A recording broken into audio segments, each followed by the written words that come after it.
मेश्राम साहब आगे बढ़ो।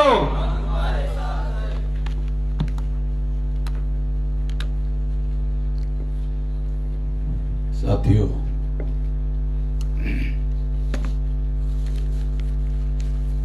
आज भारत मुक्ति मोर्चा और राष्ट्रीय मुस्लिम मोर्चा इनके माध्यम से एक संयुक्त कार्यक्रम रखा गया है। मुस्लिम परिषद भी रखी गई है। तो ये दोनों विषयों के बारे में मैं कुछ बातें आप लोगों के सामने रखना चाहता हूं।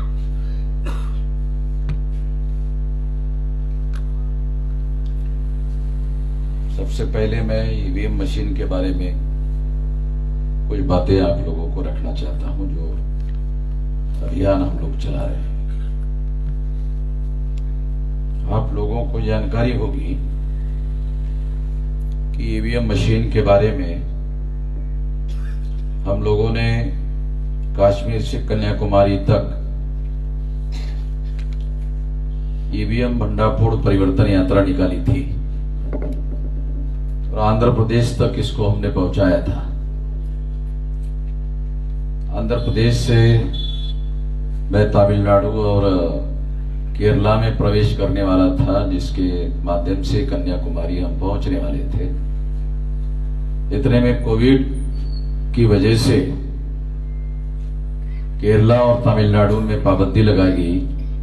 इस वजह से कन्याकुमारी तक उस समय ईवीएम भंडाफोड़ परिवर्तन यात्रा पहुंच नहीं पाई थी। इस बात को ध्यान में रखते हुए हमने इस समय कन्याकुमारी से कश्मीर तक ईवीएम भंडाफोड़ परिवर्तन यात्रा निकालने का ऐलान किया है। तो कन्याकुमारी के पुलिस वालों ने इस तरह का कार्यक्रम करने के लिए अनुमति नहीं दी। तो कन्याकुमारी के पुलिस के खिलाफ हम लोग मद्रास हाईकोर्ट में गए। मद्रास हाईकोर्ट ने पुलिस वालों का कहना अनकॉन्स्टिट्यूशनल है, असंवैधानिक है, ऐसा फैसला दिया। पुलिस वाले आर्टिकल 19 के बारे में जानकार नहीं है। आर्टिकल 19 क्या है? संविधान का जो आर्टिकल 19 है, ये मौलिक अधिकार है, फंडामेंटल राइट है। और पुलिस के पास इस तरह के आर्टिकल के तहत कार्यक्रमों को इनकार करने का पुलिस के पास कोई अथॉरिटी नहीं है। अभी कुछ दिन पहले बॉम्बे में हिंदू सेना के द्वारा एक आक्रोश मोर्चा निकाला गया था। आप लोगों को याद होगा, आप लोग इसी इलाके के आसपास के रहने वाले हो, तो मुस्लिम लोग सुप्रीम कोर्ट में गए कि ये आक्रोश मोर्चा जो है हिंदू सेना का, ये मुसलमानों के विरोध में घृणा फैलाने का काम कर रहा है, इसको रोका जाए। शायद आप लोगों ने देखा होगा। तो सुप्रीम कोर्ट ने ऑर्डर दिया कि जो हेट स्पीच है वो करने के लिए हिंदू सेना के लोगों पर पाबंदी लगाई जाती है और आक्रोश मोर्चा निकालने की इजाजत दी जाती है। अलग लक्षात हे आपल्या पोलिसांना हे कळलं पाहिजे की सुप्रीम कोर्ट सुद्धा आर्टिकल 19च्या अंतर्गत कुठल्याही संघटनेला कार्यक्रम करू देण्यापासून करने से रोकने का उनके पास पावर नहीं है। ये पुरानी बात नहीं बता रहा हूं, ये अभी की बात है, बहुत ज्यादा पुरानी बात नहीं है, अभी की बात है। तो पुलिस वाले ऐसा क्यों करते हैं, ये एक सोचने वाली बात है। और ये सोचने में मेरे अध्ययन में मेरे जो जानकारी आई है वो ये कि राजनीतिक नेता उनको ऐसा करने के लिए कहते हैं और पुलिस वाले संविधान के विरोध में जाकर संगठनों को कार्यक्रम करने के लिए अनुमति नकार देते हैं। एक कारण मेरे पास उसके सबूत है। दूसरा कारण क्या है? दूसरा कारण यह है कि पुलिस वालों के पास संविधान का आर्टिकल 19 उसकी जानकारी नहीं, उनका ज्ञान ही नहीं है पुलिस वालों के पास। ये क्या है आर्टिकल 19? ये फंडामेंटल राइट है। तो मैं महाराष्ट्र सरकार को और केंद्र सरकार को यह अनुरोध करता हूं, किसी भी पुलिस को जब तक 6 महीने का फंडामेंटल राइट का कोर्स पास नहीं करता, पुलिस वालों को नौकरी नहीं देनी चाहिए। जब तक कोई पुलिस वाला ये फंडामेंटल राइट जो संविधान के है उसका 6 महीने का कोर्स जब तक पुलिस वाला पास नहीं करता है, उसकी नौकरी देनी नहीं चाहिए। दी तो कंफर्म नहीं करनी चाहिए, क्योंकि संविधानिक जो अधिकार है, फंडामेंटल राइट है, साले किसी के बाप का दिया हुआ है क्या है? ये किसी के बाप का दिया हुआ है? जैसे मैं बोल रहा हूं, ये मेरे कंठ में आवाज है, ये किसी का बाप का दिया हुआ है?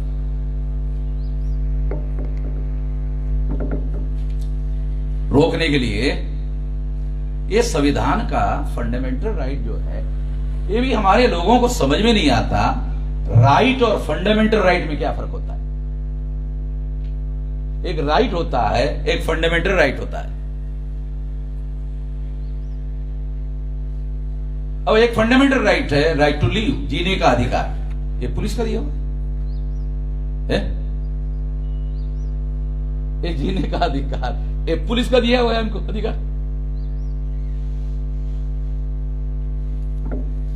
तो ये समझदारी सरकार की है कि पुलिस वालों को ट्रेनिंग दे।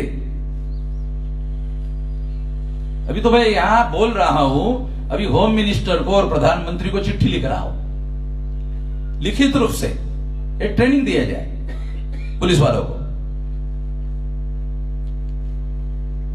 ये कोई साधारण अधिकार नहीं है, फंडामेंटल राइट। तो आर्टिकल 19 के तहत ये कार्यक्रम होता है। और इसलिए जब कन्याकुमारी के पुलिस वालों ने हमें कार्यक्रम करने के लिए मना किया, तो हम मद्रास हाईकोर्ट में गए। मद्रास हाईकोर्ट ने उसको इलीगल, अनकॉन्स्टिट्यूशनल घोषित किया, ये तो अधिकार ही नहीं है। और 72 घंटे में परमिशन देने का ऑर्डर दिया।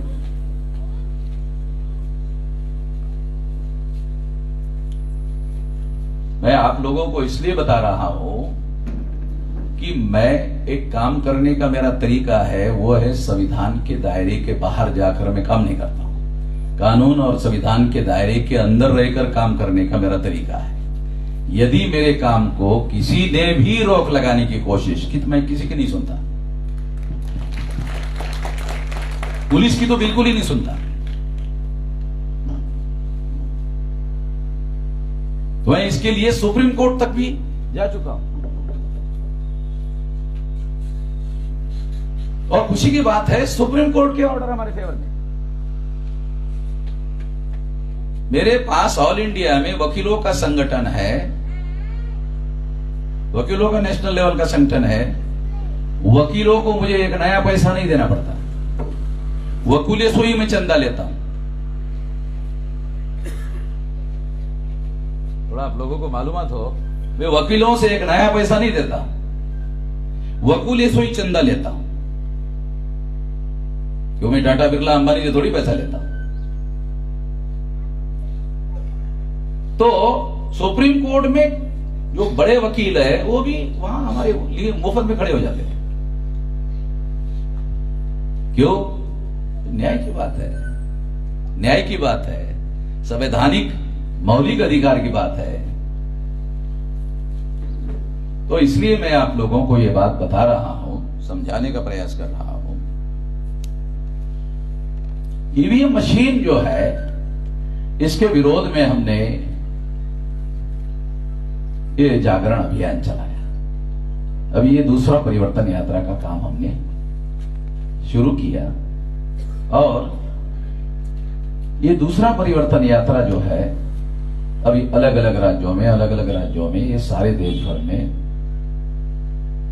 21 फरवरी 2023 से 21 फरवरी 2024 तक 365 दिन मैं सड़कों पर हूं, डेली। ये डेली कार्यक्रम होगा सारे देश भर में। 31 राज्यों के 567 जिलों में हमारा संगठन है। हरियाणा की बीजेपी सरकार ने मुझे वहां कार्यक्रम करने के लिए अनुमति नहीं दी। जैसे उन्होंने कहा साले उसकी बाप की सरकार है, उसका बाप का सब भारत है, बीजेपी वालों को ऐसा लगता है। तो मैंने ये निर्णय किया कि ये जो बीजेपी वाले हरियाणा वाले, इसके माए बाप कौन है? तो इसके माए बाप आरएसएस वाले हैं। ये आरएसएस की पैदाइश है ना, ये बीजेपी के मुख्यमंत्री जो है ये आरएसएस की पैदाइश है। तो मैंने आरएसएस के हेडक्वार्टर पर 6 अक्टूबर को 3.5 लाख लोगों का मोर्चा निकाला। शायद आप लोगों ने अभी भी रिकॉर्ड में है, सोशल मीडिया में देख लेना। और नागपुर से लेकर अकोला तक 200-250 किलोमीटर तक हमारी गाड़ियों को पुलिस वाले ने रोका, आने तक नहीं दिया। फडणवीस 2 कैबिनेट मिनिस्टर को लेकर नागपुर में हमारे कार्यक्रम को रोकने के लिए वहां बैठा हुआ था, कुछ नहीं कर पाए। और फडणवीस ने नागपुर के पुलिस कमिश्नर को मेरे पास भेजा। तो मुझे बड़ी हैरानी हुई कि पुलिस कमिश्नर मेरे को मिलने को क्यों आया। पुलिस कमिश्नर चाहे तो इंस्पेक्टर को टेलीफोन करके ये कह सकता था कि वामन मेश्राम को गाड़ी में डालो और कमिश्नर ऑफिस में ले आओ। इतनी अथॉरिटी तो पुलिस कमिश्नर के पास होती है। तो पुलिस कमिश्नर ही मुझे पुलिस चौकी में मिलने के लिए क्यों आए? तो छानबीन करने के बाद पता चला कि होम मिनिस्टर ने उसको ऑर्डर दिया कि वामन मेश्राम वो पुलिस चौकी में वहां जाओ, मिलो। तो वो वहां मिलने के लिए आए, मुझे बुलाया और कमिश्नर ने कहा 3.5 लाख लोग मैदान में खड़े थे। तो इधर मेरे पास आया 200 पैरामिलिट्री फोर्सेस के लोगों लगे को लिया। इतना कमिश्नर डरा हुआ। 200 पुलिस नहीं, पैरामिलिट्री फोर्सेस को लेके आया। मेरी पुलिस चौकी से बाहर देखा रहे पैरामिलिट्री फोर्सेस को क्यों लेके? इंस्पेक्टर बोला आप लोगों ने सारा नागपुर घेर लिया, तो फिर पुलिस कमिश्नर क्या करेगा? पैरामिलिट्री फोर्सेस लेकर नहीं आएगा तो क्या करेगा? अरे समझ में आ रहा है? तो वो पुलिस कमिश्नर ने मुझे पूछा आपका अब आगे क्या इरादा है? 3.5 लाख लोग मैदान में खड़े थे। गोली चलाना चाहिए था ना कमिश्नर को, गोली चलाना चाहिए था। उनको यह भी मालूम था कि ये तो कोई हिंसा कर नहीं रहे। वहां एक काले रंग की 4 व्हीलर गाड़ी सारे लोगों के भीड़ में फंसी हुई थी। एक आरएसएस के आदमी ने हमारे लोगों को कहा अरे गाड़ी जलाओ जलाओ जलाओ। तो हमारे लोगों ने जलाने का तो छोड़ो, ये जलाओ जलाओ कहने वाला जो आरएसएस का कार्यकर्ता था उसी का वीडियो बनाया। और हमारे लोगों ने शांति का और कानून और संविधान के दायरे का जो प्रशिक्षण हमने दिया हुआ है कि आर्टिकल 19 के तहत हमें आंदोलन करने का अधिकार है, हिंसा करने का अधिकार नहीं है। बराबर है? हमें आंदोलन करने का अधिकार है, मौलिक अधिकार है, हिंसा करने का अधिकार नहीं है। यही हम करेंगे, हिंसा नहीं करेंगे। तो मैंने पुलिस कमिश्नर को कहा अरे आपको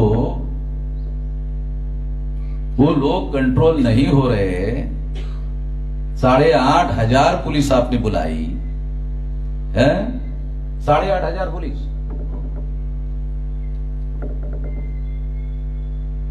कंट्रोल नहीं हो रहा है, तो आप मेरे पास आ गए। अब आगे क्या इरादा है? अरे इधर आपने मुझे डिटेन करके रखा, पूछ रहे हो क्या इरादा है? अजीब आदमी हो। मैंने कहा भाई तू है, इधर पुलिस स्टेशन में मुझे डिटेन करके रखा, वो लोग तुम्हारी सुन नहीं रहे। कहा कि नहीं एक वीडियो बना के दो। क्यों? तुम्हारी नहीं सुन रहे? कमिश्नर क्या बोला, आप एक वीडियो बना के दो। तुमने कहा अब तुम्हारी नहीं सुन रहे लोग, नहीं सुन रहे तो गोली मारो। मेरे को वीडियो बनाने के लिए क्यों बोले? नहीं, संविधान और कानून के दायरे में रहकर आंदोलन करो। मैंने कहा मेरे लोगों ने कोई हिंसा किया?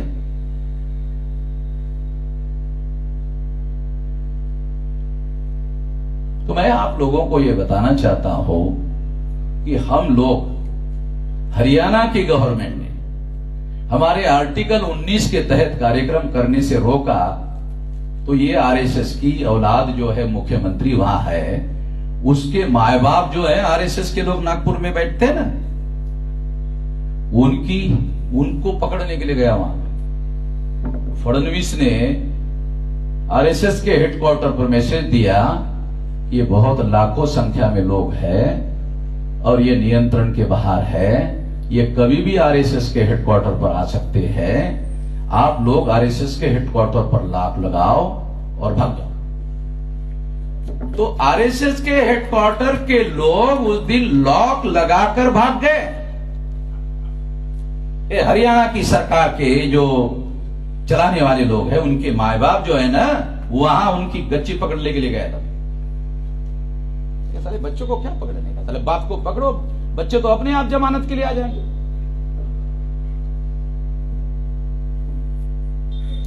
ये बहुत पुरानी कहानी नहीं बता रहा हूं, 6 अक्टूबर की बात है, 22 की।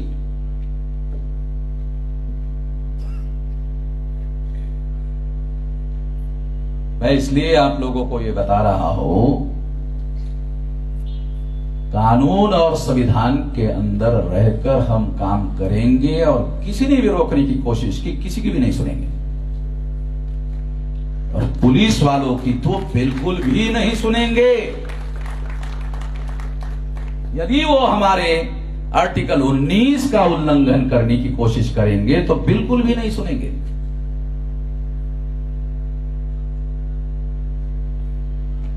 और ये बात मैं रिकॉर्ड में बोल रहा हूं, पुलिस वाले रिकॉर्ड करते कि नहीं करते मालूम नहीं है, तो मैं खुद ही रिकॉर्ड में बोल रहा हूं। मैं कानून और संविधान जानता हूं अच्छी तरह से, तो मैं खुद रिकॉर्ड में बोल रहा हूं। पुलिस वालों को रिकॉर्ड चाहिए तो मैं ही दे दूंगा।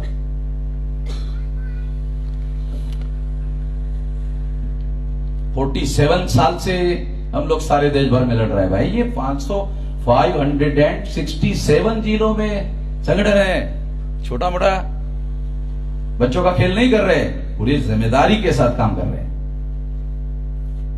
तो ये आंदोलन हम लोग अभी ईवीएम मशीन के विरोध में चल रहे हैं। और ये जो ईवीएम मशीन के विरोध में हम लोग ये आंदोलन कर रहे हैं, ये जानना, ये समझना बहुत जरूरी है। 8 अक्टूबर 2013 को सुप्रीम कोर्ट ने निर्णय दिया।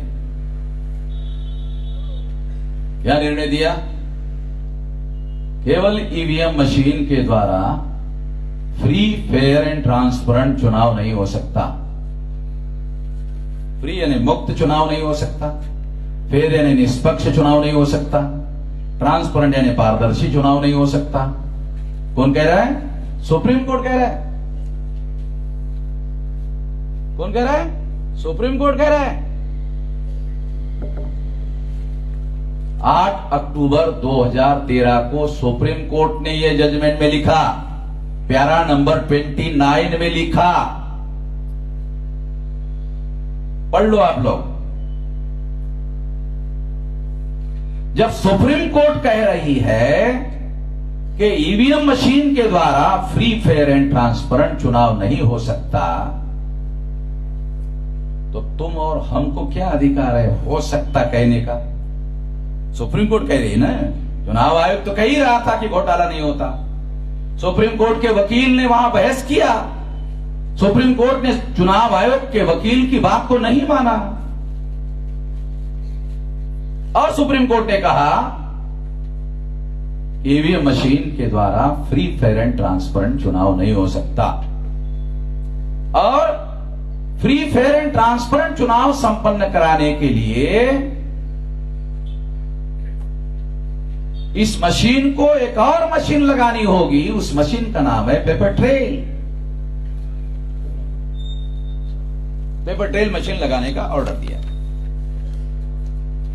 पेपर ट्रेल मशीन क्या है और क्यों दिया और क्या ऑर्डर कहता है सुप्रीम कोर्ट? ईवीएम मशीन में आप वोट डालते हो। पहले बैलेट पेपर होता था, बैलेट पेपर होता था ना, तो आप लोग क्या करते थे? पहले जब आप चुनाव जहां होता था तो आप लोग जाते थे, वहां जहां बूथ है ना वहां जाते थे, तो बूथ के कर्मचारी आपको बैलेट पेपर देते थे, तो आप लोग बैलेट पेपर लेते थे और लेने के बाद आप देखते थे। पहले ऐसा होता था, देखते थे और देखते थे, क्या देखते थे? कैंडिडेट का नाम और कैंडिडेट का चुनाव निशान है। तो कैंडिडेट के चुनाव निशान में आप देखते गधा, घोड़ा, सुअर, कुत्ता। एग्जाम्पल दे रहा हूं समझाने के लिए, सवाल मेरे समझने का नहीं, आपको समझाने के लिए बता रहा हूं। एग्जाम्पल है। तो सोचता है किसको वोट दें, किसको, चलो इसके बाद कुत्ते को दे देता।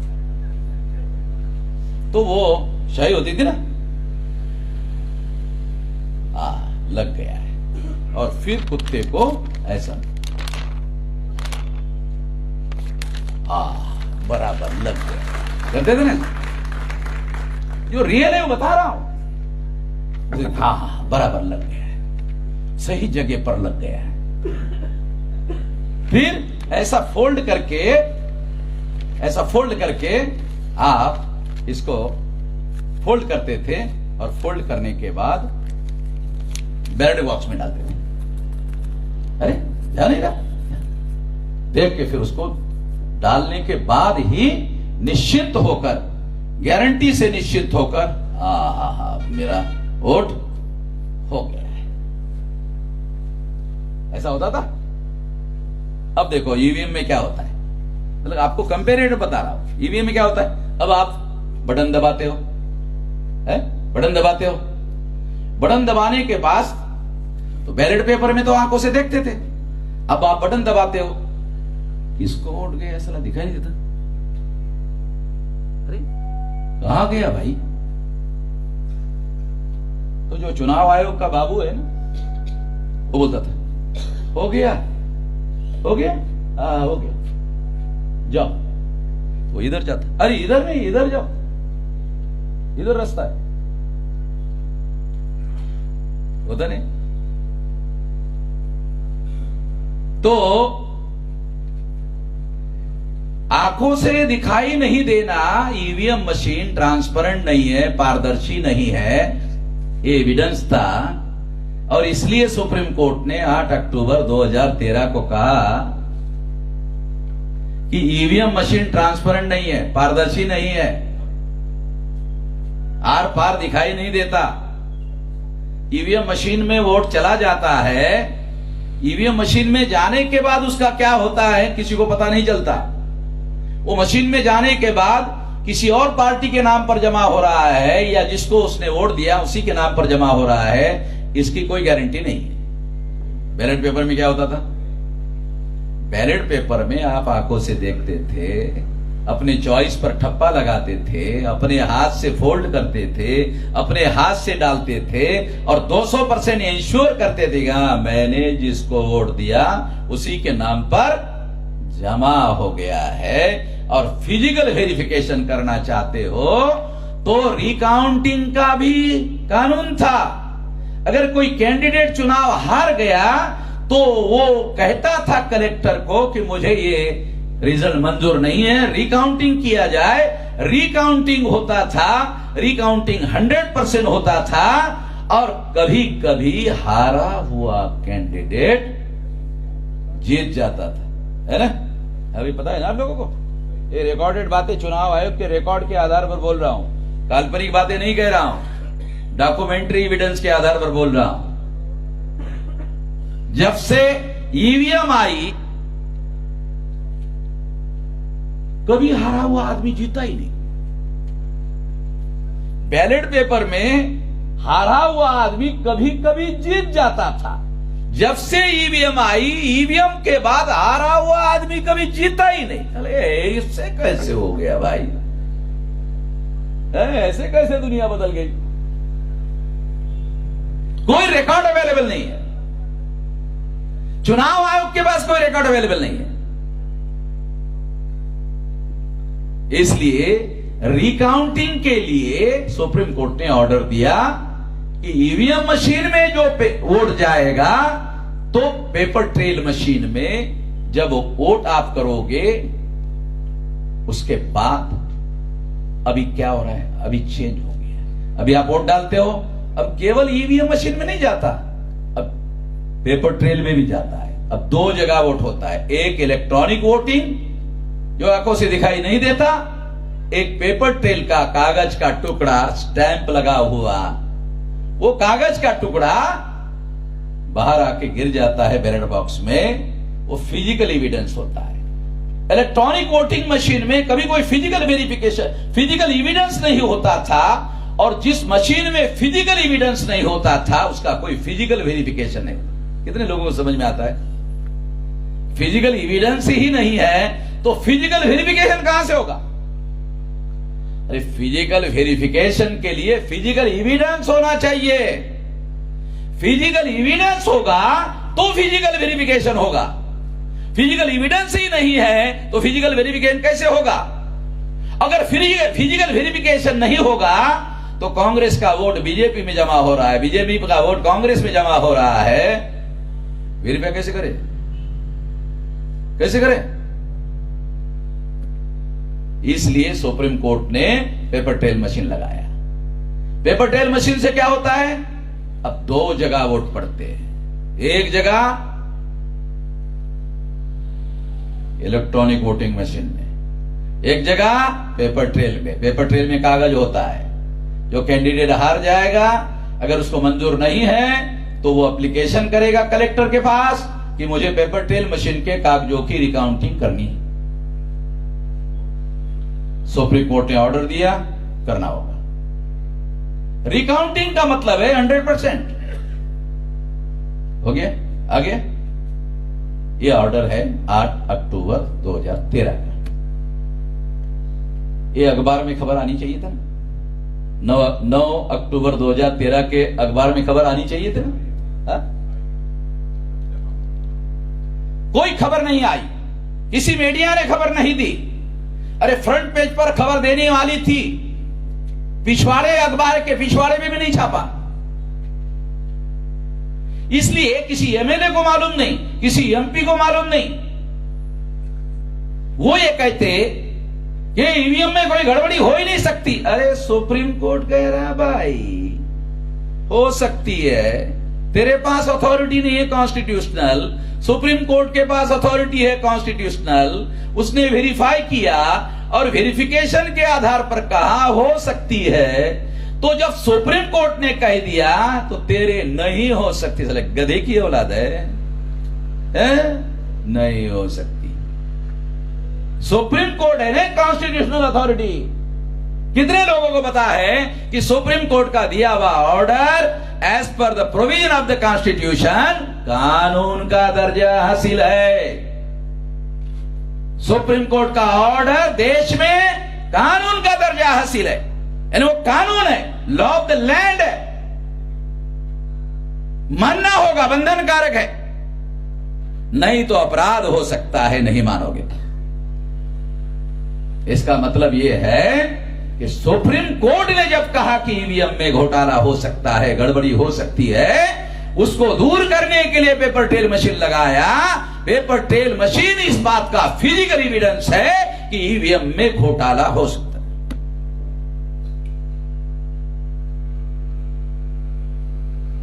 हो गया ऑर्डर? देखो कितनी भयानक बातें हैं, मैं आपको और आगे बताता हूं। 8 अक्टूबर 2013 को सुप्रीम कोर्ट ने ऑर्डर दिया। मई 2014 में लोकसभा का चुनाव हो रहा था, याद आ रहा है आप लोगों को? मैं तो बदमाशों के पीछे लगा हुआ, इसी तारीख बार जानता हूं मैं, डेली साले के बदमाशों के पीछे लगा हुआ। तो मैं साल और तारीखों की सारी बातें मुझे कागज में नहीं देखनी पड़ती है। तो तो 2014 मई महीने में लोकसभा का चुनाव था। चुनाव आयोग ने सुप्रीम कोर्ट के आदेश का उल्लंघन करते हुए पेपर ट्रेल मशीन लगाया ही नहीं। अभी समझ रहे हो कितनी भयंकर बात है। चुनाव आयोग ने सुप्रीम कोर्ट के ऑर्डर के विरोध में पेपर ट्रेल मशीन लगाया ही नहीं। हो गया, सुप्रीम कोर्ट के आदेश के विरोध में चुनाव आयोग ने काम किया। सुप्रीम कोर्ट के आदेश का उल्लंघन करने का मतलब है चुनाव आयोग ने कंटेम्प्ट ऑफ कोर्ट किया, न्यायपालिका की बेअदबी करने का काम किया। अरे समझ में आ रहा है आप लोगों के? न्यायपालिका की चुनाव आयोग ने बेअदबी की, मैं सुप्रीम कोर्ट लेके गया। ये न्यायपालिका की चुनाव आयोग ने बेअदबी की, सुप्रीम कोर्ट लेके गया। सुप्रीम कोर्ट में लेकर जाने के बाद सुप्रीम कोर्ट में चुनाव आयोग का वकील खड़ा हो गया और वकील ने सुप्रीम कोर्ट के जज को, चीफ जस्टिस को कहा, क्या कहा? ये जज साहब, ये वामन मेश्राम जो है ना, ऐसे ऐसे लेटर लिखता है, ऐसे ऐसे लेटर लिखता है, ऐसे ऐसे लेटर लिखता है। जज ने पूछा, कैसे कैसे लिखता है? तो वकील चुनाव आयोग का कहा, जज साहब पढ़ के सुनाओ। तो जज ने कहा, बताओ पढ़ के सुनाओ। तो सारे लेटर तो मैंने सुप्रीम कोर्ट को पहले ही दिया था, सारे केस में मैंने पहले ही लिख के दिया, तो जज को पहले ही मालूम है। तो वो पढ़ने लगा। तो जज ने चुनाव आयोग के वकील को पूछा, वामन मेश्राम, वो लेटर में यही कह रहा ना कि 8 अक्टूबर 2013 का सुप्रीम कोर्ट ने निर्णय दिया, उस पर चुनाव आयोग ने अमल नहीं किया, यही ना कह रहा है? यही कह रहा है? हाँ, गलत कहा कह रहा है वो था। जज ने चुनाव आयोग के वकील को उधर पूछा, बता हाँ, गलत क्या है? चुप हो गया चुनाव आयोग का वकील। सुप्रीम कोर्ट ने ऑर्डर इश्यू कर दिया, 2019 के लोकसभा चुनाव में 100% पेपर ट्रेल मशीन लगाना होगा। हमने ऑर्डर देने के बाद भी आपने नहीं लगाया, बेअदबी है।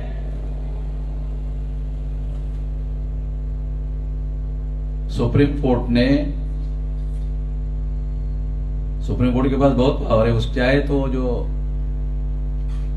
चुनाव आयोग का कमिश्नर है ना, उसको डायरेक्ट जेल में भेजने का ऑर्डर दे सकती है।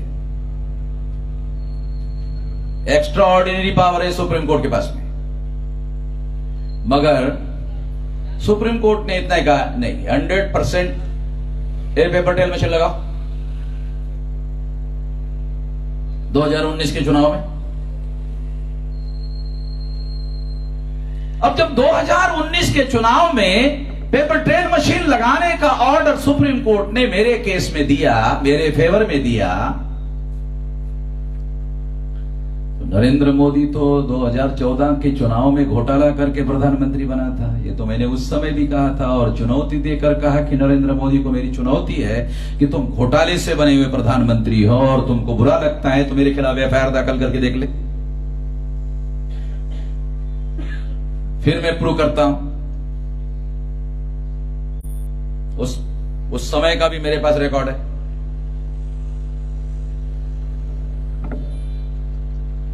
तो मैंने साथियों, नरेंद्र मोदी को मालूम था कि यदि पेपर ट्रेल मशीन अगर सुप्रीम कोर्ट में 2019 के चुनाव में लगाया गया तो 2019 का लोकसभा का चुनाव नहीं जीत सकते। 2014 का तो इसलिए चुनाव जीता क्योंकि पेपर ट्रेल मशीन नहीं लगाया गया। अरे कांग्रेस के साथ बीजेपी का समझौता था। क्या समझौता था? कि 2004-2009 में कांग्रेस ने ईवीएम में घोटाला करके चुनाव जीता। डॉक्टर सुब्रमण्यम स्वामी और जीवीएल नरसिंह राव ये सारा डाटा कलेक्ट करके सुप्रीम कोर्ट लेकर गए कि कांग्रेस ने 2004-2009 में घोटाला करके चुनाव ईवीएम में किया। तो ये जो केस लेकर गए, उस संदर्भ में जो केस लेकर गए थे, उस संदर्भ में सुप्रीम कोर्ट ने ऑर्डर दिया था। तो जब केस लेकर गए तो कांग्रेस के लोगों ने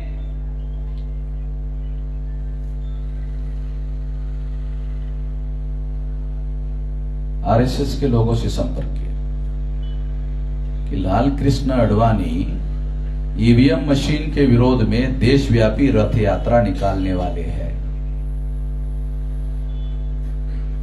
और बीजेपी के लोगों को आडवाणी के अलावा जेटली, सुषमा स्वराज, इनको कांग्रेस के लोगों ने कहा कि आडवाणी जी को रोको। आडवाणी जी कोई छोटी मोटी हस्ती थोड़ी है, इसको नहीं रोका जा सकता। इसलिए कांग्रेस के लोगों ने आरएसएस से संपर्क किया और आरएसएस के लोगों को कहा कि आडवाणी जी को नहीं रोका गया तो सारे देश भर में कांग्रेस के दफ्तरों में आग लगेगी और देश खतरे में पड़ जाएगा। तो आप तो देशभक्त लोग हो, आरएसएस के लोग, देश को तो खतरे में नहीं डालना चाहोगे। तो आरएसएस ने कहा नहीं, देश को खतरे में नहीं डालने देंगे। क्या करना होगा? क्या आडवाणी को रोकना होगा। चलो ठीक है, रोकते हैं। हमें क्या फायदा होगा? आरएसएस ने कांग्रेस को कहा हमें क्या फायदा होगा, चलो ठीक है रोक देते हैं। क्या फायदा होगा? कांग्रेस ने आरएसएस को कहा कि जैसे 2004 और 2009 का चुनाव हमने घोटाला करके जीता, आप 2014 का जीत लो, सरकार हमारी है। 2014 मई तक तुमको चुनाव जितवाने तक हमारी सरकार है, तुमको जितवा देंगे। तो आरएसएस ने कांग्रेस को कहा कि आपने तो 2 बार घोटाला करके चुनाव जीता और आप हमको कई बार घोटाला चुनाव करने की बात बोल रहे हो। कांग्रेस ने आरएसएस को कहा नहीं, हम समझ रहे थे कि आप सज्जन लोग हैं, आरएसएस के लोग राष्ट्रवादी लोग हो, सज्जन लोग हो, तो हम तो कांग्रेसी लोग 2 नंबरी लोग हैं, मगर आप तो राष्ट्रवादी लोग हो, देशभक्त लोग हो, आप घोटाला करके चुनाव जीतना चाहते हो। तो हमने सोचा शायद एक ही बार आप मानेंगे। और इसे नए बराबरी का सौदा होना चाहिए। 2 बार आपने घोटाला करके चुनाव जीता, 2 बार हमको मौका मिलना चाहिए। रिकॉर्ड में बोल रहा हूं ना, कांग्रेस बीजेपी के रिकॉर्ड में बोल रहा हूं। कांग्रेस बीजेपी के लोग मुझे दाखिल करें एफआईआर, बोल रहा हूं ना, चुनौती देकर बोल रहा हूं। और अभी नहीं, बहुत सालों से बोल रहा हूं, सारे देश भर में बोला। तो मेरे पास, मैं तो बगैर सबूतों के कोई बात करता नहीं हूं। तो इसलिए मैं आपको बता रहा हूं, ये बात समझा रहा हूं कि 2 बार घोटाला करके चुनाव जीतने का समझौता हुआ और इसके तहत 2014 में कांग्रेस ने नरेंद्र मोदी को प्रधानमंत्री बनाने के लिए समर्थन दिया। 2019 में मामला आया तो मैंने टांग अड़ा दी, सुप्रीम कोर्ट से ऑर्डर ले आया, पेपर ट्रेल मशीन लगाना होगा। पेपर ट्रेल मशीन लगाने का ऑर्डर आते ही नरेंद्र मोदी ने कांग्रेस को संपर्क किया, ये तो पेपर ट्रेल मशीन का ऑर्डर है, अब तो मैं चुनाव नहीं जीत सकता, क्योंकि ईवीएम में घोटाला करके चुनाव जीतना है, पेपर ट्रेल घोटाला पकड़ लेगा। तो आप हमारी मदद करो। कांग्रेस ने नरेंद्र मोदी को, अरे आप प्रधानमंत्री हो भाई, आपके पास पावर है, कर लो। कि नहीं, वामन मेश्राम ने टांग अड़ाया। उसकी टांग गांधी की सिंगल हड्डी वाली टांग थोड़ी है, तो बहुत मजबूत टांग है। तो गांधी की जो सिंगल हड्डी वाली टांग है ना, वो सिंगल हड्डी वाली टांग नहीं है, वो बहुत मजबूत टांग है, वो इतना आसान नहीं है। तो इसलिए आपको हमारा साथ देना होगा। तो कांग्रेस ने फरवरी 2019, ध्यान देखो तारीखों के साथ बोल रहा हूं, फरवरी 2019 को सुप्रीम कोर्ट में केस दायर किया और उसका वकील था अभिषेक मनु संघवी।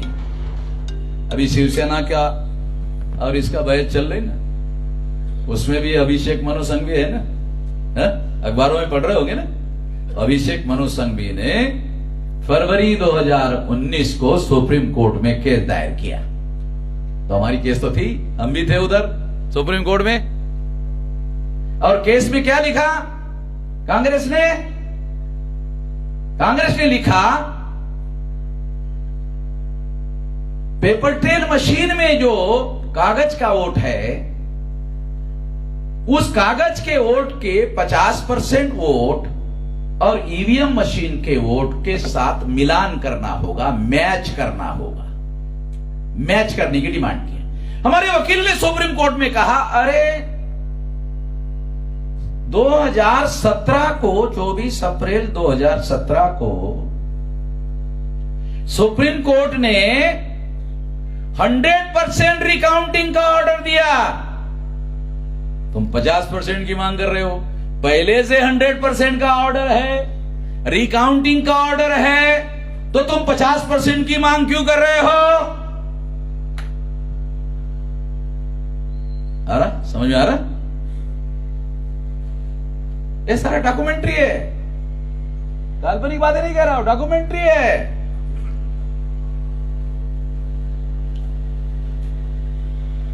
चीफ जस्टिस कौन थे? जस्टिस गोगोई, रंजन गोगोई।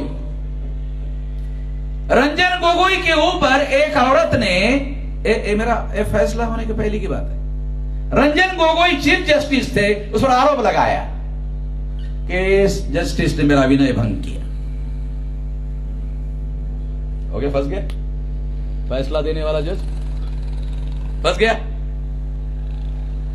जस्टिस बोबड़े जो बाद में चीफ जस्टिस बने, उसके नेतृत्व में 7 जज का बेंच बैठा सुप्रीम कोर्ट में और उसने फैसला दिया रंजन गोगोई निर्दोष है। ठीक है, रंजन गोगोई निर्दोष है। ये बोबड़े कौन है? उसका दादा आरएसएस के वकील विंग का ऑल इंडिया का संस्थापक अध्यक्ष। तो किसी ने मुझे पूछा, अरे आपको दादा तक? अरे मैंने कहा परदादा तक कुंडली रखता हूं मैं, दादा के भी आगे। उसका दादा आरएसएस का वकील विंग का ऑल इंडिया का हेड था, उसका पोता रंजन गोगोई को निर्दोष छोड़ दिया। जस्टिस पटनायक के नेतृत्व में उस औरत की इंक्वायरी करने का ऑर्डर दिया। जस्टिस पटनायक ने उस औरत को निर्दोष छोड़ दिया। दुनिया के जुडिशियल हिस्ट्री में आरोप करने वाला भी निर्दोष और आरोपी भी निर्दोष, साला ऐसा तो कहीं हुआ ही नहीं दुनिया में। है समझ में? आरोपी भी निर्दोष और आरोप करने वाला भी निर्दोष। जबकि ये खबर मैंने सुनी, फौरी समझ में आ गया कि पर्दे के पीछे खिचड़ी पक गई है। और सुप्रीम कोर्ट के चीफ जस्टिस ने 50% जो कांग्रेस ने डिमांड किया था मिलान करने का, 1% का ऑर्डर दिया और 1% में चोरों को पकड़ो। मेरे पास ऑर्डर था 100% में पकड़ने का। मेरा सुप्रीम कोर्ट का ऑर्डर है 100% रिकाउंटिंग होगा तो चोर को साला 200% पकड़ा ही जाएगा। 1% का ऑर्डर दिया जस्टिस गोगोई ने। नाम के साथ बोल रहा हूं, चीफ जस्टिस रिटायर्ड, छोटी मोटी होती नहीं, नाम लेके बोल रहा हूं। चीफ जस्टिस रिटायर्ड ने एक काम किया और बाद में वो रिटायर हो गया। आरएसएस बीजेपी ने उसको राज्यसभा का मेंबर बना दिया। हाँ भाई, है पता है? जिस रंजन गोगोई ने आरएसएस बीजेपी को मदद करने वाला फैसला दिया, उस रंजन गोगोई को आरएसएस बीजेपी ने राज्यसभा का मेंबर बनाया। औकात है वामन मेश्राम से भिड़ी देखी, है? अरे हम तो फकीर है, हमारा क्या कर लेगा कोई?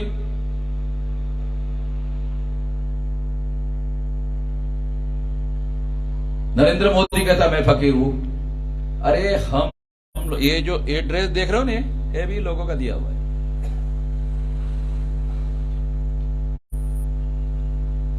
तो हमारे घर में क्या मिलेगा? नरेंद्र मोदी को सीबीआई लगाए तो ईडी लगाए, ये शर्ट पैंट अंडरवियर ये भी सारा लोगों का दिया हुआ है। तो ईडी लगा सकता है मेरे खिलाफ? कुछ लोग बोलते हैं मेश्राम जी आप इतना बोलते हो, आपके खिलाफ नरेंद्र मोदी कुछ ईडी नहीं लगा रहा है, सीबीआई ने लगाया, पुलिस वाला ने लगाया। फकीरों के पास कुछ मिलता है?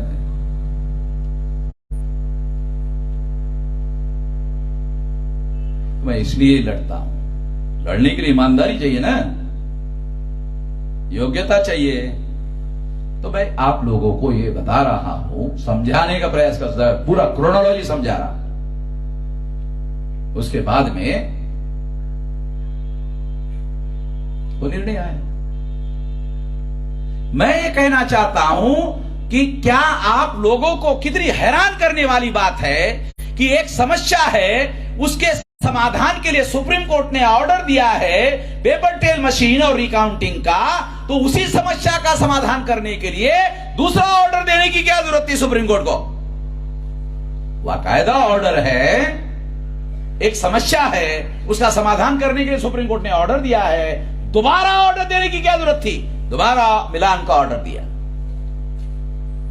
चुनाव हुआ, घोटाले से दोबारा चुनाव लड़ा गया, जीता गया नरेंद्र मोदी।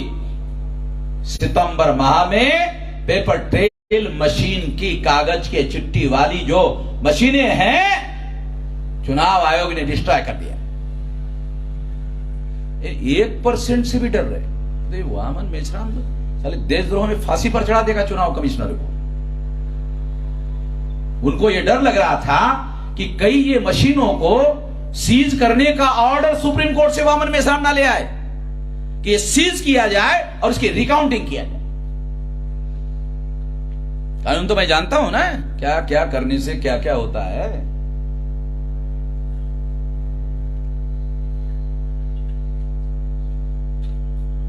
साथियों, मैं आप लोगों को इसलिए बता रहा हूं कितना भयानक चल रहा है देश में। पहले मतदाता एमएलए एमपी चुनते थे, खत्म हो गया जमाना वो। अभी ईवीएम मशीन एमएलए एमपी चुनती है। अब ईवीएम मशीन कौन सी पार्टी की सरकार आना चाहिए वो चुनती है। ईवीएम मशीन चुनती है कौन से नेता को चुनाव में हरवाया जाए और कौन से नेता को जितवाया जाए। इतना भयानक हो रहा है।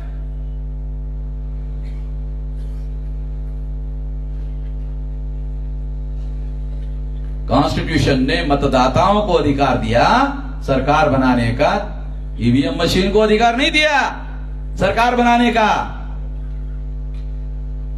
ये फर्क समझने की जरूरत है। ये समझाने के लिए सारे देश भर में ये अभियान चला रहा हूं।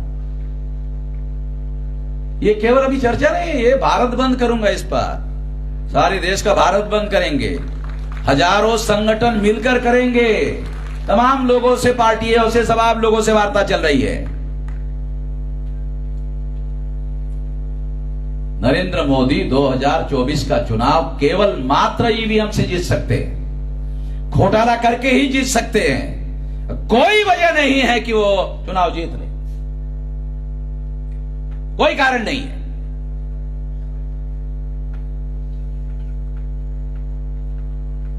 मैं आपको बताता हूं, जहां हम काम करते हैं, एक बूथ है, वहां हमारे 10, 20, 25 कार्यकर्ता, उसके 100-125 वोट बूथ में, काउंटिंग में 1, 2, अरे हमारे कार्यकर्ता है, उसके ही 100-125 वोट है, काउंटिंग में 1 और 2, उसका भी हम लोगों ने डॉक्यूमेंट्री एविडेंस बना के रखा हुआ है बूथ लेवल का।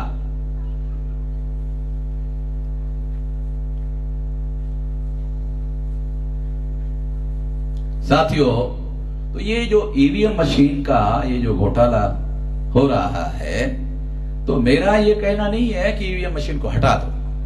मेरा क्या कहना है, ईवीएम मशीन रखना चाहते हो, चलो रखो, मगर इंश्योर कर लो 200% भारत की प्रजा को आप लोग गारंटी दे दो, 200% गारंटी दे दो कि ईवीएम मशीन के द्वारा फ्री, फेयर एंड ट्रांसपेरेंट चुनाव होगा। तो इसके लिए क्या करना होगा? इसके लिए वो जो मशीन बनाने वाली कंपनी है उसको ऑर्डर देने वाली एटोनॉमस पावर वाली अथॉरिटी पैदा करो। सुप्रीम कोर्ट के पास पावर है। सुप्रीम कोर्ट लोकसभा और विधानसभा का चुनाव करने के लिए 3 सुप्रीम कोर्ट के जजेस की कमेटी बना ले, नागरिक कमेटी बना ले, हर लोकसभा और विधानसभा की नागरिक कमेटी बना ले, जो नागरिक वोट डालते हैं उनकी कमेटी बना ले, और वो निगरानी करे ईवीएम मशीन की। फिर देखो ईवीएम मशीन जो है वो कैसे गड़बड़ी करती है। पहले देश में चुनाव आयोग के पास पूरा पावर होता था सारे चुनाव को कंडक्ट करने का। अब चुनाव आयोग को हम लोगों ने पूछा, रिकॉर्ड में पूछा, वो जो चिप लगाई जाती है आपने देखा? कहा जी नहीं। अरे ये आदमी हो, आप बैलेट पेपर छपवाने का ऑर्डर देते थे, आपके पास पावर था, ईवीएम मशीन आया, ईवीएम मशीन में चिप लगाया जाता है और चुनाव आयोग को पता नहीं ना, वो तो अमेरिका से आता है। साला बड़ी अजीब किस्म की बात है, बोलता चिप जो है अमेरिका से आता है और वो देखने का हमारे पास पावर नहीं है। अगर अमेरिका से चिप आता है, जापान से चिप आता है और वो देखने का चुनाव आयोग के पास कोई देखा नहीं है, तो चुनाव आयोग चुनाव कंडक्ट करने का काम कर रहा है, कोई गधाई मानेगा? है? तुम्हारी जिम्मेदारी संविधान निर्माताओं ने लगाई, चुनाव आयोग की लगाई कि चुनाव आयोग फ्री, फेयर एंड ट्रांसपेरेंट चुनाव कंडक्ट करने का काम करेगा।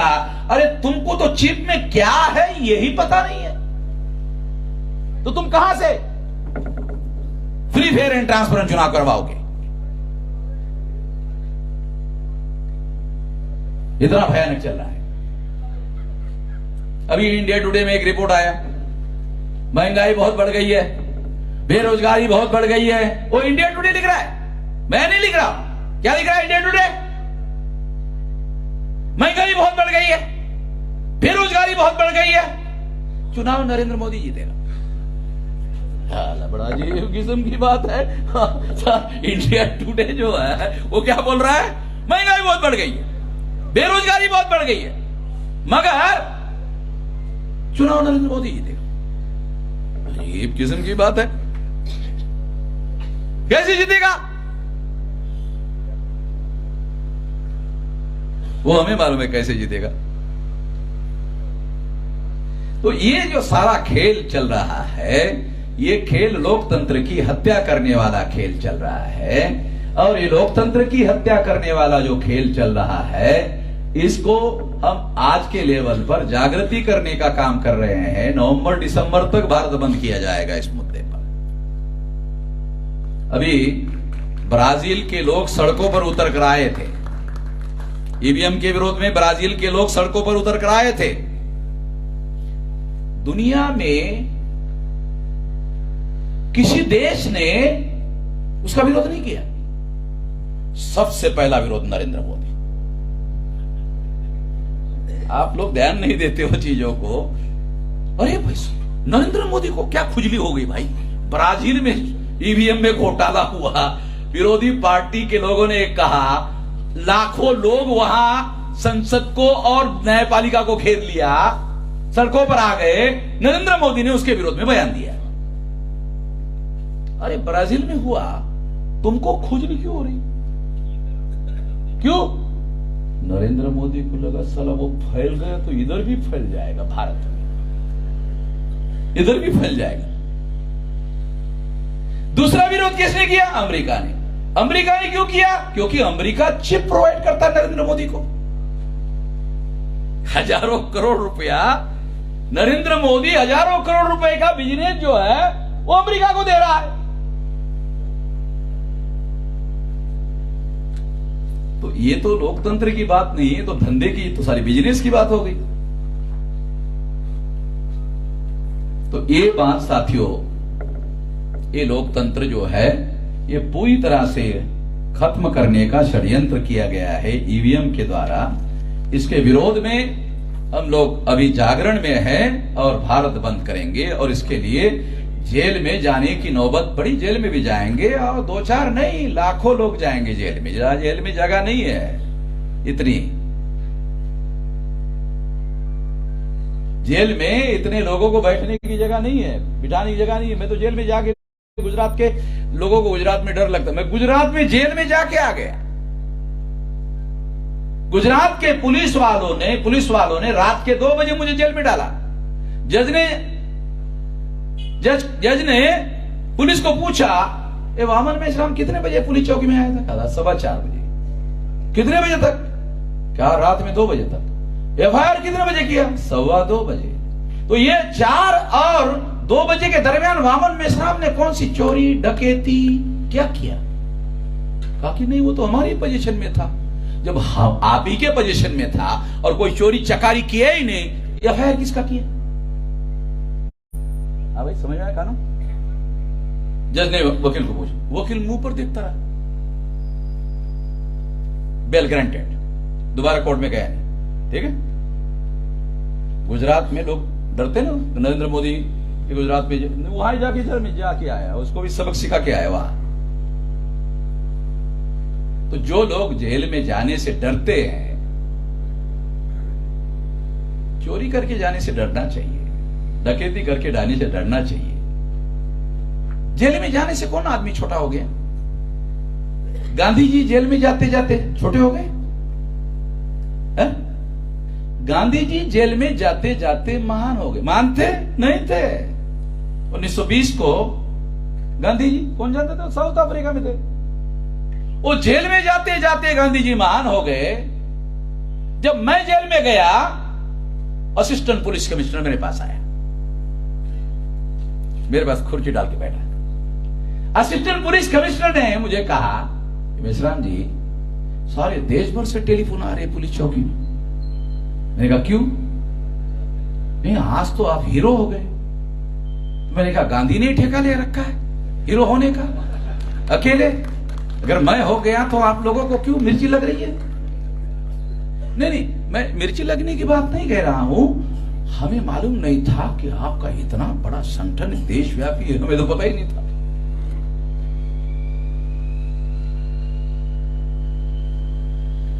तो मैंने कहा भाई पता कर लेना चाहिए, पुलिस वालों को तो कम से कम जितना सैलरी लेते हो उतना तो काम करते जाओ, जितना सैलरी लेते हो उतना तो काम करो।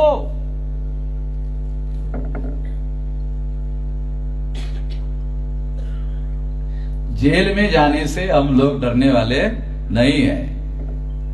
जेल में मुझे डालने के लिए सरकार तैयार नहीं है। क्यों? ये वामन मेश्राम जितने बार जेल में जाएगा, साला उतने बार ज्यादा ताकतवर बनकर बाहर आएगा। ये ज्यादा खतरनाक मामला है। इसको जेल में डालने से इसकी पॉपुलैरिटी और लोकप्रियता और ज्यादा बढ़ जाती है, क्योंकि चोरी तो करता नहीं है, डकैती तो डालता नहीं है।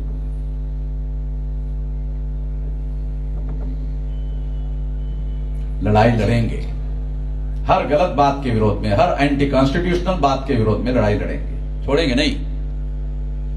अब आखिरी बात कि इसकी लड़ाई लड़ने के रेफरेंस में एक बात कहने के बाद हमारे मुस्लिम भाइयों ने कुछ बातें यहां कही, उसमें 1-2 बात कहकर मैं आप लोगों को, मुस्लिम भाइयों ने जो कहा, आरएसएस के लोग, बीजेपी के लोग मुसलमानों को पाकिस्तानी, देशद्रोही और न जाने क्या क्या कहते रहते हैं, कहते रहते हैं। और मुसलमान क्या करते हैं? डिफेंस करते हैं। यहां भी हमारे मुस्लिम भाई आकर बोले कि हम लोगों को क्या करना चाहिए, हम नहीं बोलेंगे, हमने क्या किया वो बोलेंगे। हमारे भाई ने कहा, मैं ये कहता हूं कि आप लोग डिफेंस क्यों करते हो जब आपने कुछ किया ही नहीं? आपने देश के विरोध में कुछ नहीं किया, आप कर नहीं रहे हो, आप डिफेंस क्यों कर रहे हो? यही वो लोग चाहते हैं कि आप डिफेंस करें। कितने मुसलमानों को पता है लड़ाई का fundamental principle, offence is the best defence है? किसी को पता? Offence is the best defence. आप डिफेंस कर रहे हो, जब आप देशद्रोही नहीं हो तो काहे के लिए डिफेंस कर रहे हो? आप देशभक्त हो ना, उससे सर्टिफिकेट क्यों ले रहे हो? जो आप लोगों को डेली देशद्रोही कहते हैं, उससे सर्टिफिकेट चाहिए तुम लोगों को, क्यों चाहिए? उनसे सर्टिफिकेट मांगने की जरूरत नहीं है आप लोगों को। जब आप खुद देशभक्त हो और देश के विरोध में कुछ नहीं कर रहे हो, तो आपको उनसे डरने की या डिफेंस करने की कोई जरूरत नहीं है। दूसरी बात और आखिरी बात, मुसलमानों को करना क्या चाहिए? ये मुसलमान कौन है कौन मुसलमान? जो ब्राह्मण धर्म से लोग दुखी थे, SC ST OBC Kunbi Maratha वाले दुखी थे, ब्राह्मण धर्म से दुखी थे, इस्लाम धर्म कबूल करके मुसलमान हो गए। मुसलमान विदेशी नहीं है, विदेश से आए हुए नहीं है। अगर मान लो अफगानिस्तान तक से लोग अगर भारत में है, अगर है, कितने लोगों को पता है अफगानिस्तान भी भारत का हिस्सा था मौर्य काल में? भारत का स्टेट था एक अफगानिस्तान, सारा पाकिस्तान, सारा बांग्लादेश। ब्राह्मण धर्म की जो जाति व्यवस्था है उससे दुखी होकर लोग मुसलमान हो गए। उसकी वजह से अफगानिस्तान, पाकिस्तान, बांग्लादेश ये सब चला गया। ये छोटा भारत जो हो गया, ये ब्राह्मणवादी जातिवादी व्यवस्था ने जो देशद्रोह करने का काम किया, इसकी वजह से ऐसा हुआ। काहे के लिए डिफेंस कर रहे हो भाई? ये वर्ण व्यवस्था, जाति व्यवस्था, अस्पृश्यता, आदिवासियों का सेग्रीगेशन, महिलाओं की दास्ता, शूद्रत्व, पिछड़े वर्ग पर थोप नाज, ये सब ब्राह्मणवादी लोगों ने किया है। आपको करने की क्या जरूरत है? देश के विरोध में उन लोगों ने साजिश किया। हिंदू मुसलमान, हिंदू मुसलमान, हिंदू मुसलमान, हिंदू मुसलमान, हिंदू मुसलमान, हिंदू मुसलमान, ऐसा करके दोबारा भारत के विभाजन का षड्यंत्र कर रहे हैं। हिंदू मुसलमान के थ्योरी की वजह से ही 14 अगस्त 47 को पाकिस्तान बना। आज वही लोग हिंदू मुसलमान, हिंदू मुसलमान, हिंदू मुसलमान करके देश को दोबारा टुकड़े करने की साजिश कर रहे हैं। आपको क्या करने की जरूरत है भाई? वो कर रहे हैं। मैं ऐलानिया कह रहा हूं, वो कर रहे। हिंदू मुसलमान कौन कर रहा है? वही कर रहे ना। जिस हिंदू मुसलमान के थ्योरी ने भारत के टुकड़े किए थे, उसी थ्योरी पर RSS बीजेपी काम कर रहा है कि नहीं कर रहा? अगर उसी थ्योरी पर RSS बीजेपी काम कर रहा है, तो भारत का विभाजन करने का षड्यंत्र कौन कर रहा है? RSS बीजेपी कर रहा है।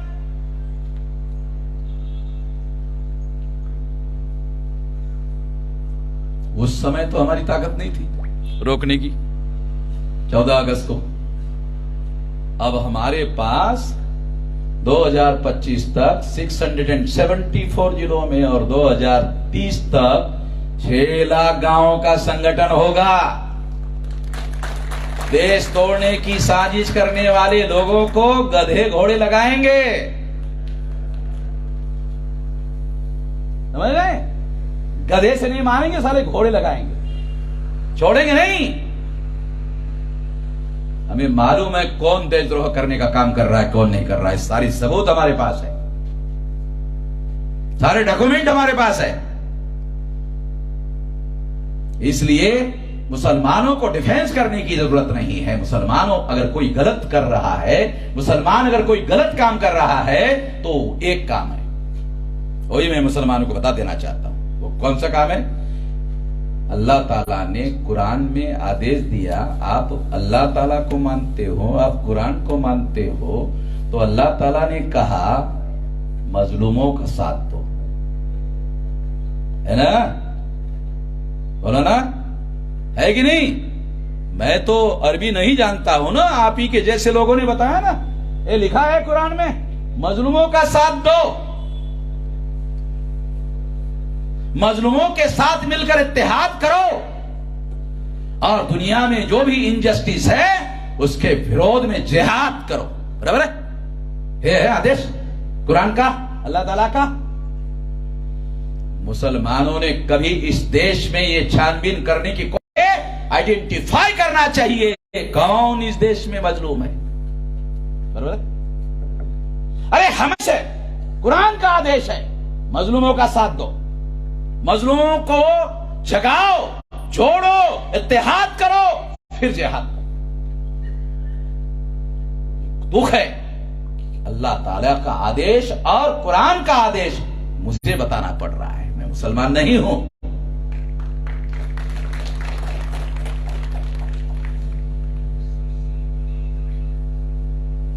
अगर आप एक बार नमाज नहीं पढ़ते हो और नमाज पढ़ने की जगह मजलूमों का साथ देने का काम करते हो, है ना, आदेश भी है ना, ये भी जानता हूं मैं, ये भी जानता हूं कि अगर आप मजलूमों का साथ देते हो और एक बार नमाज नहीं पढ़ते हो कोई बात नहीं, और अगर आप 5 बार नमाज पढ़ते हो और मजलूमों का साथ नहीं देते हो तो नमाज आपकी स्वीकार नहीं होगी। मुझे बताना पड़ रहा है, ये मुझे बताना पड़ रहा है। तो मैं आप लोगों को जो कमी है, आप लोगों की मेरी एक भाई के तौर पर शिकायत है, इस देश में मजलूमों के साथ, सारे दुनिया में इस्लाम फैला, वो मजलूमों को साथ देने की वजह से फैला। अरे तो मजलूमों का धर्म है, पीड़ित लोगों का धर्म है। सारे दुनिया के दुखी पीड़ित लोग मुसलमान हो गए। अब भारत में भी जो संख्या है वो उन्हीं लोगों की है। जो मोहम्मद भाई है आज, वो SC ST OBC है।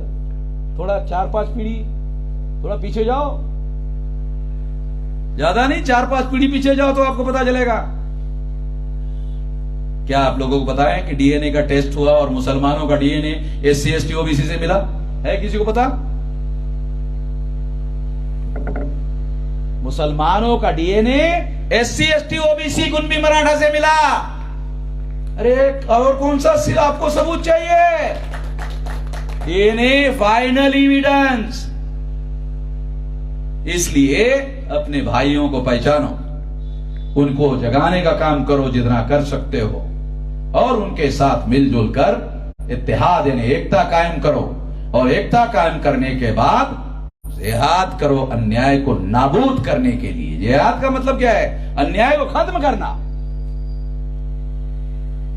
जिहाद गलत नहीं है, अन्याय को खत्म करना गलत है। जिन लोगों को यह समझ में नहीं आता वो गधे की औलाद है। मेरे अलावा कौन बोलता है? ये मैं ही बोलता हूं।